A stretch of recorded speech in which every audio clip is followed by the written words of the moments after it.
Hello everyone, Coursera UPSC में आप सभी का स्वागत है। आज हम अपना एक नया इनिशिएटिव शुरू कर रहे हैं, UP PCS prelims practice series. इस सीरीज में हम आज देखेंगे बौद्ध धर्म या बौद्ध दर्शन से संबंधित कुछ एमसीक्यू। इस सीरीज में आपको देखने के लिए मिलेंगे टॉप 20 एमसीक्यू। इस सेट में 20 क्वेश्चन है जिनका कट ऑफ हम रखते हैं। टोटल 21 क्वेश्चन है। एक क्वेश्चन मिसक्लिनियस हो गया, मतलब वैसे ही गलती से हो गया ऐड, तो 21 क्वेश्चन टोटल हैं। हम इसका कट ऑफ रखते हैं 16 कट ऑफ रखते हैं। अगर आप 16 से ज़्यादा सही कर पाते हो तो इस सेट में आप क्वालिफाई होंगे। अगर कम करते हैं तो भी कोई बात नहीं है, आप इंप्रूव कर लीजिएगा अपना मिस्टेक। जहाँ भी आपको गलती होगा आपका उसको सही कर लीजिएगा। आप जितना भी सही कीजिएगा इस सेट में, अगर एक क्वेश्चन भी आपका सही होता तो आप नीचे जरूर बताइएगा कि आपने कितना सही किया है। इससे हमें थोड़ा आइडिया लगता है कि कैसे आप लोग परफॉर्म कर रहे हैं, और उसी के अकॉर्डिंग हम क्वेश्चन को थोड़ा सा और बढ़िया अच्छे लेवल पे लेके जाएंगे। क्योंकि होता क्या है कि कम क्वेश्चन सही होने से लोगों में थोड़ी सी हतोत्साहित होने लगते हैं, इसलिए थोड़ा सा आसान क्वेश्चन डालना जरूरी हो जाता है। तो अगर आप सभी लोग बेहतरीन परफॉर्म कर पाएंगे तो अच्छे क्वेश्चन और डाला जाएगा इसमें। तो चलिए, ये हमारा पहला सेट है। इसमें कुल 21 क्वेश्चन है जिसका कट ऑफ हमने 16 रखा है। चलिए पहला क्वेश्चन देखते हैं। पहला क्वेश्चन है, यहाँ पे निम्नलिखित कथनों पर विचार कीजिए। दर्शन दिया हुआ और उसके प्रतिपादक दिए हुए हैं। कथन 1 दिया हुआ, मीमांसा या पूर्व मीमांसा, इसके प्रतिपादक जैमिनी। 2 दिया हुआ है वैशेषिक, इसके प्रतिपादक कणाद है। 3 दिया हुआ है योग, इसके प्रतिपादक पतंजलि हैं। और 4 दिया हुआ है न्याय, इसके प्रतिपादक बता रहे गौतम। तो बताइए इनमें से कौन से कथन सही हैं, मिलान कौन से सही हैं, आपको ये बताना है। उम्मीद है सभी लोगों ने इसमें मिलान कर लिया होगा। अगर जिनको इसमें पता हो योग के पतंजलि हैं तो आप आसानी से कर लेंगे। क्या कर लेंगे आप? सी को एलिमिनेट आप आसानी से कर पाएंगे। दूसरा चीज़, अगर आपको इसमें से एक पता हो, वो क्या है? न्याय के गौतम है, तो भी आप आसानी से कर पाएंगे। न्याय के कौन है? गौतम। आप आसानी से डी इसका सही आंसर लगा लेंगे, क्योंकि इन दोनों मतलब ए बी सी में डी है ही नहीं, मतलब गौतम का संबंध न्याय से है ही नहीं इसमें, तो इसलिए डी इसका करेक्ट आंसर है। आप इस तरीके से एलिमिनेट करके कर सकते हैं। अब देखिए, वैदिक दर्शन को हम षट दर्शन कहते हैं, जो अधिक प्रसिद्ध हैं और प्राचीन भी हैं। ये कौन से हैं? 6 दर्शन। सांख्य है, योग है, न्याय है, वैशेषिक है, मीमांसा और वेदांत है। ये हैं षट दर्शन। अब इनके प्रतिपादक प्रणेता हैं कपिल मुनि हैं, पतंजलि हैं, गौतम हैं, और कणाद है, जैमिनी है और बद्रायण है। ये सभी लोग इसके प्रणेता हैं। अब देखिए, हम दर्शन को कितने रूपों में विभाजित करते हैं? एक आस्तिक दर्शन तो एक नास्तिक दर्शन। आस्तिक दर्शन वो होता है जो भगवान में विश्वास रखता हो। नास्तिक दर्शन वो होता है जो भगवान में किसी एक भगवान को न मानता हो, भगवान में विश्वास नहीं रहता हो, भौतिकवादी हो। और इसमें देखें, अगर आस्तिक दर्शन में तो इसमें 60 दर्शन आते हैं, और नास्तिक दर्शन में ये भौतिकवादी है, और भौतिकवादी में बौद्ध दर्शन, जैन दर्शन और चारवाक आ जाते हैं। तो आप ये याद रखिएगा, दोनों में डिफरेंस आपसे पूछा जा सकता है कि नास्तिक दर्शन में कौन कौन से सम्मिलित होते हैं, तो आप वहाँ बता सकते हैं कि बौद्ध दर्शन, जैन दर्शन और चारवाक, ये तीनों किस में आते हैं? नास्तिक दर्शन अर्थात भौतिकवादी दर्शन में। लेकिन जैसे आस्तिक दर्शन की बात की जाए तो आप षट दर्शन का नाम आपको पता होगा तो आप आसानी से कर लेंगे। सांख्य दर्शन, योग दर्शन, न्याय दर्शन और वैशेषिक, मीमांसा और वेदांत, ये षट दर्शन है जो कि आस्तिक दर्शन है। उम्मीद है आपको समझ में आया होगा। चलिए अगला क्वेश्चन देखते हैं। अगला क्वेश्चन है, निम्नलिखित में से कौन आर्य सत्य बुद्ध ने नहीं बोला था? तो बताइए कौन से इसमें बुद्ध ने आर्य सत्य नहीं बोला था? ए बता रहा है कि दुनिया पीड़ा से भरा है। बी बता रहा है इच्छा दुख का कारण है। सी बता रहा है इच्छा से हम मोक्ष की प्राप्ति कर सकते हैं। और डी कह रहा है दुख दूर हो जाएगा। तो बताइए इनमें से बुद्ध ने आर्य सत्य में नहीं बोला था, कौन सा आर्य सत्य नहीं बोला था? 4 आर्य सत्य में कौन सा एक नहीं है, आपको ये बताना है। उम्मीद है सभी लोगों ने आंसर लगा लिया होगा। अगर देखेंगे आप 4 आर्य सत्य, उसमें ये चीज़ आपको देखने के लिए नहीं मिलेगा, इच्छा से हम मोक्ष की प्राप्ति कर सकते हैं, ये शब्द नहीं मिलेगा। इसलिए हमारा सही आंसर सी है। अगर आपने सी लगाया तो आपको सही है। चलिए अगला क्वेश्चन देखते हैं। अगला क्वेश्चन है, प्रथम बौद्ध परिषद कहाँ आयोजित हुई थी? तो बताइए, ए दिया है कश्मीर, बी दिया है गया, सी दिया है पाटलिपुत्र और डी दिया है राजगीर। तो बताइए कहाँ आयोजित हुई थी प्रथम बौद्ध परिषद? उम्मीद है आप लोगों ने याद किया होगा। जिन लोगों ने राजगीर लगा है बिल्कुल सही है। आप इस तरह से याद कर सकते हैं, RBPK, राजगीर, वैशाली, पाटलिपुत्र और कुंडलग्राम। तो आप इस तरीके से याद कर सकते हैं। चलिए अब अगला क्वेश्चन देखते हैं। अगला क्वेश्चन है, गौतम बुद्ध को बोधि वृक्ष के नीचे की किस उम्र में ज्ञान प्राप्त हुआ था? आपको ये बताना है। ए दिया है 25 में, बी दिया है 26, सी दिया 35 और डी दिया 40। तो बताइए किस उम्र में गौतम बुद्ध को बोधि वृक्ष के नीचे ज्ञान प्राप्त हुआ था? उम्मीद है आपने सही आंसर लगा लिया होगा। ये उसी उम्र में प्राप्त हुआ था जिस उम्र में आपको राष्ट्रपति होने की योग्यता प्राप्त होती है। ये 35 है, 35, सी इसका करेक्ट आंसर है। चलिए यहाँ पे आप देख सकते हैं 4 आर्य सत्य कौन से हैं? दुख है, दुख का कारण है और दुख का निवारण है, और इसके मतलब चार आर्य सत्य में दुख के निवारण के लिए क्या करना पड़ेगा, अष्टांगिक मार्ग अपनाना पड़ेगा। दुख, समुदाय, समुदय, निरोध और मार्ग। मार्ग में क्या है, अष्टांगिक मार्ग। तो आपसे पूछा जा सकता है अष्टांगिक मार्ग में निम्न में से कौन से नहीं है अष्टांगिक मार्ग में, तो ऐसे कहीं क्वेश्चन आपको देखने के लिए मिल सकते हैं। तो आप याद रखिएगा अष्टांगिक मार्ग में है सम्यक वाक, सम्यक विश्वास, सम्यक विचार, सम्यक जीविका, सम्यक समाधि, सम्यक स्मृति और सम्यक प्रयास, सम्यक कार्य। इसमें सम्यक शब्द लिख के और कुछ भी दे सकता है, तो वहाँ से आप एलिमिनेट कर पाइएगा अगर एक बार पढ़े रहेंगे तो। चलिए अब यहाँ पे हम थोड़ा सा समझ लेते हैं कि कौन सी मतलब यहाँ पे हुआ था सम्मेलन बौद्ध धर्म का, उसके बारे में थोड़ा सा देख लेते हैं। एक यहाँ पे न्यूमोनिक दिया हुआ है, राजा महाराजा आजा वैश्य, जो वैश्य सबका काल है, पटाओ मत आशिक, पटाओ मत आशिक, कुंवर जी कंगाल हैं। आप इस तरीके से ट्रिक है, आप ये तो फिलहाल काम तो नहीं करता है लेकिन फिर भी आप देख लीजिए, कुछ लोगों को हो सकता है याद हो जाए, तो आप यहाँ देख सकते हैं। देखिए प्रथम समिति कहाँ बैठक हुई थी प्रथम, तो राजगृह में, राजगृह। तो अब यहाँ से राजा से एलिमिनेट कर सकते हैं, राजा कर सकते हैं। अध्यक्ष इसके कौन थे, महाकश्यप थे, अजातशत्रु के शासनकाल में हुआ था प्रथम बौद्ध सम्मेलन। अगर द्वितीय देखें तो वैशाली में हुआ था। इसके सभाकामी थे इसके अध्यक्ष, और शासनकाल में किसके हुआ था, कालाशोक के, बिंबिसार के बाद कालाशोक। चलिए यहाँ पे अजातशत्रु के बाद अजातशत्रु, बिंबिसार का लड़का कौन रहता है, अजातशत्रु, अजातशत्रु के बाद आता है कालाशोक। अब यहाँ पाटलिपुत्र देखिए, पाटलिपुत्र में तीसरी हुई थी बौद्ध सम्मति। मुगली पुत्र तिस्तम थे, मुगली पुत्र तिस्तम थे, अशोक, इसका अशोक के शासनकाल में हुआ था। और कुंडल वन में देखें तो हुआ था वसुमित्र जी थे, और कनिष्क के शासनकाल में हुआ था। कनिष्क वाला थोड़ा सा इंपॉर्टेंट हो जाता है क्योंकि यहीं पे कौन सा मतलब बौद्ध धर्म का विभाजन हो जाता है। तो चलिए अभी आगे क्वेश्चन है उसको हम वहाँ सॉल्व कर लेंगे। चलिए अगला क्वेश्चन है, निम्नलिखित में से कौन से राजाओं ने 2 शताब्दी ईसा पूर्व तथा 6वीं ईसा पूर्व में बौद्ध ब्रिज को कटवा दिया था। तो बताइए, यहाँ ये दिया हुआ पुष्यमित्र शुंग और राजा शशांक। पुष्यमित्र सिंह ने 2री शताब्दी ईसा पूर्व में कटवा दिया था, और राजा शशांक ने 6वीं शताब्दी में कटवा दिया था, ईसवी शताब्दी में कटवा दिया था, पूर्व नहीं होगा, 600 ईस्वी में कटवा दिया था। कौन, राजा शशांक ने। बी दिया अशोक और शिशुपाल, सी दिया बिंबिसार और बिंदुसार, और डी दिया जरासंध और अजातशत्रु। उम्मीद है सभी लोग इस क्वेश्चन को आसानी से सॉल्व कर पाएंगे। जिन लोगों ने इसमें ए लगाया था उनका बिल्कुल सही है। कौन कौन है, पुष्यमित्र शुंग और शशांक, इन्होंने कटवा दिया था ब्रिज, कौन सा, बौद्ध ब्रिज को कटवा दिया था।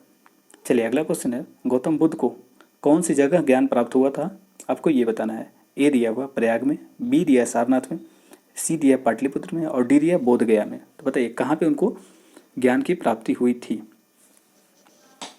उम्मीद है सभी लोगों ने यहाँ आंसर लगा लिया होगा। जिन लोगों ने लगाया है डी बोध गया तो बिल्कुल सही है, डी बोध गया, बोध गया में उनको ज्ञान की प्राप्ति हुई थी। चलिए अगला क्वेश्चन देखते हैं। चलिए यहाँ देख लीजिए थोड़ा सा डिटेल। बोध ब्रिज को नष्ट करने का प्रयास 3 बार किया गया था। पहली बार किसने किया था, तो अशोक की जो पत्नी थी रानी वैश्य रानी, तो निसृतछिता प्रोनाउंसिएशन थोड़ा सा हो सकता मिस्टेक हो, निसृतछिता थी, इन्होंने प्रयास किया था लेकिन वो विफल था। फिर से दोबारा क्या होता है, मतलब यहाँ विफल मतलब ये था, कटवा तो दी थी लेकिन दोबारा वहाँ पे वृक्ष जम गया था, तो दूसरी पीढ़ी का वृक्ष उसको कहते हैं। दूसरी बार का शशांक ने प्रयास किया था, यह भी असफल था क्योंकि दोबारा वहाँ वृक्ष फिर से जम गया था उसके नीचे से, इसने जला दिया था। किसने, शशांक ने उसको उखाड़ फेंकने के लिए प्रयास किया था लेकिन नहीं कर हो पाया था, तो जला दिया था इसने। अगला देखें तो यहाँ पे तीसरी बार प्रयास कब किया गया था, लॉर्ड कनिंघम ने किया था 1880 में। तो इन्होंने जलाया नहीं था, सूख गया था वृक्ष, मतलब किसके प्राकृतिक आपदा के कारण सूख जाता है वो वृक्ष। तो लॉर्ड कनिंघम ने 1880 में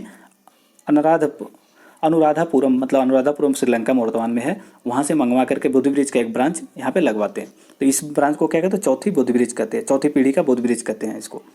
उम्मीद आपको ये चीज़ समझ में आ गई होगी। फिलहाल ये फैक्ट नहीं है, कोई जरूरत नहीं है इसको याद करने की, बस आप याद रखिए किसका किसका संबंध था, शशांक का संबंध था, और किसका संबंध था, शशांक और पुष्यमित्र शुंग, दो लोगों का नाम संबंध है किससे, बौद्ध ब्रिज को कटवाने से संबंधित। बस उनका अपने नाम याद रखिएगा और कोई ज़्यादा डिटेल याद रखने की जरूरत नहीं है। अब बौद्ध धर्म से संबंधित कुछ महत्वपूर्ण स्थल हैं, जैसे कि पूछा जाता है बोध गया का संबंध किससे है, तो बोध गया में उनको ज्ञान की प्राप्ति हुई थी, किनको, महात्मा बुद्ध को। लुम्बिनी का संबंध किससे है, बुद्ध मतलब गौतम बुद्ध का लुम्बिनी से क्या संबंध है, तो वहाँ उनका जन्म हुआ था। फिर पूछा जाता है कुशीनगर का संबंध गौतम बुद्ध से क्या है, तो यहाँ देखिए उनकी मृत्यु हुई थी। अमृत को क्या कहते हैं, गौतम बुद्ध की मृत्यु को क्या कहते हैं, ये पूछा जाता है आपसे, तो महापरिनिर्माण कहते हैं। और अगर उनको निर्माण कहें तो क्या होता है, ज्ञान की प्राप्ति को निर्माण कहते हैं, आप ये चीज़ याद रखिएगा। सारनाथ में बुद्ध का प्रथम प्रवचन हुआ था, तो ये भी पूछा जाता है कि बौद्ध जो महात्मा बुद्ध थे उनका प्रथम प्रवचन कहाँ हुआ था, तो सारनाथ में हुआ था। और धर्म इसको क्या कहते हैं, जब उनको मतलब प्रथम जब उनको ज्ञान प्राप्त हुआ तो उसको प्रथम प्रवचन जो दिए थे उसको क्या कहते हैं, धर्म चक्र प्रवर्तन कहते हैं उसको। तो आप ये चीज़ याद रखिएगा, ये कुछ फैक्ट थे, हो सकता है आपसे डायरेक्ट इनडायरेक्ट रूप में पूछे जाएँ, तो आप इनके बारे में याद रखिएगा। चलिए अब आगे बढ़ते हैं और तेज़ी से आगे बढ़ते हैं। चलिए पहला क्वेश्चन मतलब 7वां क्वेश्चन है, गौतम बुद्ध द्वारा अपने धर्म में दीक्षा किया जाने वाला अंतिम व्यक्ति में से कौन था। मतलब वो जिनको भी दीक्षा दिए थे, शिक्षा दीक्षा की दिए थे उनको, वो अंतिम व्यक्ति कौन था। ए दिया आनंद, बी है सुभद्र, सी है सारिपुत्र और डी है मोगलान, डी है मोगलान। तो बताइए इनमें से किनको सबसे बुद्ध ने सबसे अंतिम व्यक्ति थे जिनको दीक्षित किया था। उम्मीद है सभी लोगों ने आंसर लगा लिया होगा। जिन लोगों ने इसमें लगाया सुभद्र, बिल्कुल सही काम किया है, सुभद्र इसके करेक्ट आंसर है, क्योंकि सुभद्र को ही अंतिम समय में दीक्षा दिए थे भगवान बुद्ध, गौतम बुद्ध। अगला क्वेश्चन 8वां क्वेश्चन, बौद्ध धर्म एवं जैन धर्म दोनों के उपदेश किसके शासनकाल में दिए गए थे। ए है बिंबिसार, बी है बिंदुसार, सी है अशोक और डी है अकबर। तो बताइए किसके शासनकाल में जैन और बौद्ध धर्म दोनों के उपदेश दिए गए थे। उम्मीद है सभी लोगों ने आंसर लगा लिया होगा। जिन लोगों ने बिंबिसार लगाया बिल्कुल सही है, बिंबिसार के समय में ही जैन धर्म और बौद्ध धर्म दोनों के उपदेश दिए गए थे, तो इसका सही आंसर ए है। जिन लोगों ने ये लगाया था अपने सही में काउंट कर सकते हैं, आप यहाँ पे देख सकते हैं 7 का बी हो गया, 8 का ए हो गया। बौद्ध धर्म ग्रहण करने वाली पहली महिला कौन थी, आपको ये बताना है। ए दिया हुआ बिंबा, बी दिया हुआ है यशोधरा, सी दिया हुआ है महामाया और डी दिया हुआ महाप्रजापति गौतमी। तो बताइए इनमें से कौन सी ऐसी महिला थी, पहली महिला थी जिन्होंने बौद्ध धर्म ग्रहण किया था। उम्मीद है इसमें तो सभी लोगों ने आसानी से लगा लिया होगा, महाप्रजापति गौतमी। जिन लोगों ने डी लगाया था डी इसका करेक्ट आंसर है। चलिए अगला क्वेश्चन, आज का 10वां क्वेश्चन है, बुद्ध के गृह त्याग का प्रतीक है, क्या है उनके गृह त्याग का प्रतीक। ए दिया हुआ घोड़ा, बी दिया हुआ कमल व सांड, सी दिया हुआ पीपल और डी दिया पद चिन्ह। तो बताइए उनके गृह त्याग का प्रतीक क्या है, किनके, बौद्ध के, जो गौतम बुद्ध थे उनके गृह त्याग का प्रतीक क्या है। उम्मीद है सभी लोगों ने आंसर लगा लिया होगा। जिन लोगों ने घोड़ा लगाया था बिल्कुल सही है, घोड़ा उनके गृह त्याग का प्रतीक है। चलिए यहाँ पे आप देख सकते हैं प्रतीक दिए हुए हैं और घटना दी हुई है। तो जन्म का संबंध उनके किससे है, कमल से, जन्म का संबंध कमल से है, यौवन का संबंध सांड से है, गृह त्याग का घोड़ा से, ज्ञान का पीपल से, निर्वाण प्राप्त का चिन्ह क्या है, निर्वाण प्राप्त चिन्ह है पद चिन्ह, निर्वाण प्राप्त पद चिन्ह, निर्वाण मतलब अभी हमने देखा था। और प्रथम उपदेश क्या है, चक्र है, और महापरिनिर्वाण स्तूप, महापरिनिर्वाण जहाँ उनका मृत्यु हो जाता है उसको कहते हैं महापरिनिर्वाण, उसका प्रतीक क्या है, स्तूप। चलिए आगे देखते हैं अगला क्वेश्चन, गौतम बुद्ध का गुरु कौन था। ये थोड़ा टफ क्वेश्चन हो सकता है जिन लोगों ने नहीं पढ़ा होगा। ए दिया है पतंजलि, बी दिया है कपिल, सी दिया है अलार कलम और डी दिया है पाणिनि। तो बताइए गौतम बुद्ध के गुरु कौन थे, आपको ये बताना है। उम्मीद है सभी लोगों ने आंसर लगा लिया होगा। ये 11 नंबर होना चाहिए, लेकिन क्वेश्चन में नंबरिंग में थोड़ी सी मिस्टेक हो गई थी। तो चलिए बताइए इसमें से कौन गौतम बुद्ध के गुरु हैं। उम्मीद है सभी लोगों ने आंसर लगा लिया होगा। जिन लोगों ने सी लगाया था बिल्कुल सही काम किया, अलार कलाम गौतम बुद्ध के गुरु थे। अशोकाराम बिहार कहाँ स्थित है, आपको ये बताना है। तो ए दिया हुआ है श्रावस्ती, बी दिया है पाटलिपुत्र, सी दिया है वैशाली और डी दिया है कौशाम्बी। तो बताइए कहाँ अशोकाराम बिहार स्थित है। उम्मीद है सभी लोगों ने आंसर लगा लिया होगा। ये स्थित है पाटलिपुत्र। अब एक चीज़ और बताइए, पाटलिपुत्र का संबंध किससे है। पाटलिपुत्र तीसरी बौद्ध संगति बैठी थी, ये आपको पता होना चाहिए। तो इसीलिए अब पाटलिपुत्र का में ही है कौन, अशोकाराम बिहार स्थित है। चलिए अगला क्वेश्चन देखते हैं। अगला क्वेश्चन है वह आदतम बौद्ध साहित्य जो बुद्ध के विभिन्न जन्मों की कथाओं के विषय में क्या करता है, उसको क्या कहते हैं, विषय में देता है, मतलब उनके विभिन्न जन्मों के संबंध में बताता है, उसको क्या कहते हैं। ए दिया हुआ है जातक, बी दिया है विनय पिटक, सी दिया है सुत पिटक और डी दिया है अभिधम पिटक। तो बताइए इनमें से कौन सा ऐसा बौद्ध साहित्य है जो बुद्ध के विभिन्न जन्मों की कथाओं के विषय में जानकारी देता है। उम्मीद है सभी लोगों ने आंसर लगा लिया होगा। जिन लोगों ने इसमें जातक कथाएं लगाया है अर्थात ए, उन्होंने बिल्कुल सही काम किया है। तो आप बताइए क्वेश्चन यहाँ पे, जो आने वाले आगामी बुद्ध हैं वो उनको किस नाम से जानते हैं। चलिए बता देते हैं, उनको मैत्रेय के नाम से जानते हैं जो आने वाले बुद्ध हैं। चलिए अगला क्वेश्चन है 13 नंबर क्वेश्चन, बौद्ध धर्म में त्रिरत्न क्या इंगित करता है? बौद्ध धर्म में त्रिरत्न क्या इंगित करता है, आपको ये बताना है। ए कह रहा है विनय पिटक, सुत पिटक, अभिधम पिटक। बी कह रहा है बौद्ध धर्म संघ, बौद्ध बुद्ध धम्म और संघ। सी कह रहा है सत्य अहिंसा दया। डी कह रहा है प्रेम करुणा और क्षमा। तो बताइए इसमें से त्रिरत्न किसको इंगित करता है? उम्मीद है सभी लोगों ने आंसर लगा लिया होगा। जिन लोगों ने बुद्ध धम्म संघ के बारे में लगाया है बिल्कुल सही है। बुद्ध धम्म संघ को रिप्रेजेंट करता है कौन? त्रिरत्न। बुद्ध धम्म संघ ये त्रिरत्न है। चलिए अगला क्वेश्चन है, बुद्ध ने सर्वाधिक उपदेश कहाँ दिए थे? आपको ये बताना है कि बुद्ध ने सर्वाधिक अपने उपदेश कहाँ दिए थे। ए दिया सारनाथ, बी दिया उज्जैन, सी दिया गंधार और डी दिया श्रावस्ती। तो बताइए बुद्ध ने सबसे अधिक उपदेश कहाँ दिए थे? उम्मीद है सभी लोगों ने सही आंसर लगाया होगा और आप बेहतरीन कर रहे होंगे, आप ज़्यादा से ज़्यादा सही कर पा रहे होंगे। जिन लोगों ने इसमें डी लगाया है श्रावस्ती, तो बिल्कुल सही काम किया है। देखिए बुद्ध ने श्रावस्ती में सबसे ज़्यादा उपदेश दिए थे। चलिए अगला क्वेश्चन देखते हैं। अगला क्वेश्चन है, बौद्ध धर्म ने समाज के किन दो वर्गों को अपने साथ जोड़कर एक महत्वपूर्ण प्रभाव छोड़ा? तो ए दिया हुआ है स्त्री और शूद्र, बी दिया है स्त्रियाँ और बालिका, सी दिया हुआ है शूद्र और ब्राह्मण, डी दिया है ब्राह्मण और स्त्रियाँ। उम्मीद है सभी लोगों ने आंसर लगा लिया होगा। देखिए इसको एलिमिनेट करने का तरीका क्या है, आपको पता होगा ब्राह्मण धर्म और बौद्ध धर्म दोनों अलग अलग सेपरेट थे, तो आप आसानी से सी और डी तो कट कर लेंगे। सी और डी छट गया, अब बचा क्या? स्त्रियाँ और बालिका। तो आप बताइए स्त्रियाँ और बालिका को सेपरेट करके क्यों करेंगे? तो इस तरीके से आप एलिमिनेट कर सकते, स्त्रियाँ और शूद्र, स्त्रियाँ और शूद्र दोनों को इसमें सम्मिलित किया गया था। आप आसानी से इसको आंसर लगा सकते थे ए। उम्मीद है सभी लोगों ने इसको सही लगाया होगा।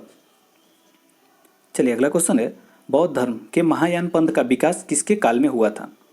बौद्ध धर्म के महायान पंथ का विकास किसके काल में हुआ था? ए दिया अशोक, बी दिया कालाशोक, सी दिया कनिष्क और डी दिया अजातशत्रु। तो बताइए किस किस काल में बौद्ध धर्म के महायान पंथ का विकास हुआ था? उम्मीद है सभी लोगों ने आंसर लगा लिया होगा और इसमें सभी लोगों ने लगाया होगा सी, कनिष्क के समय में हुआ था। चौथी बौद्ध संगति होती है और इसी में विभाजन हो जाता है। चलिए अगला क्वेश्चन देखते हैं, गौतम बुद्ध के जीवन को कौन सा चिन्ह बताता है?